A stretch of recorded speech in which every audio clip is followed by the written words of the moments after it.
हाल ही में जापान में खांसी जुकाम के मामलों में अप्रत्याशित वृद्धि देखी गई है, जिससे स्वास्थ्य अधिकारियों को देशव्यापी फ्लू महामारी घोषित करनी पड़ी है।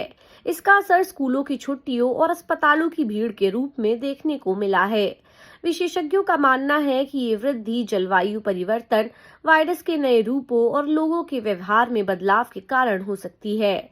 भारत में भी H3N2 वायरस के मामलों में वृद्धि देखी गई है, विशेषकर दिल्ली एनसीआर क्षेत्र में। इस वायरस के कारण खांसी, बुखार, गले में खराश और थकान जैसे लक्षण उत्पन्न हो रहे हैं।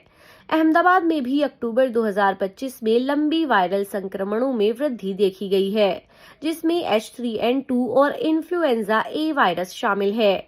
दोनों देशों में फ्लू के मामलों में वृद्धि जलवायु परिवर्तन, वायरस के उत्परिवर्तन और सामाजिक व्यवहार में बदलाव के कारण हो सकती है। विशेषज्ञों का मानना है कि ये स्थिति सामान्य फ्लू सीजन से पहले की है, जिससे चिंता बढ़ी है।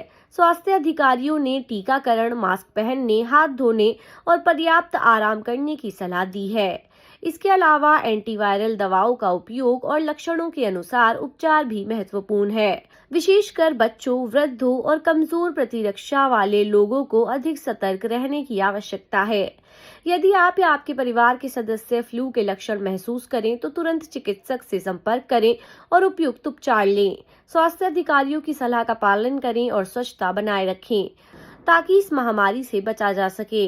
News desk, politicians India.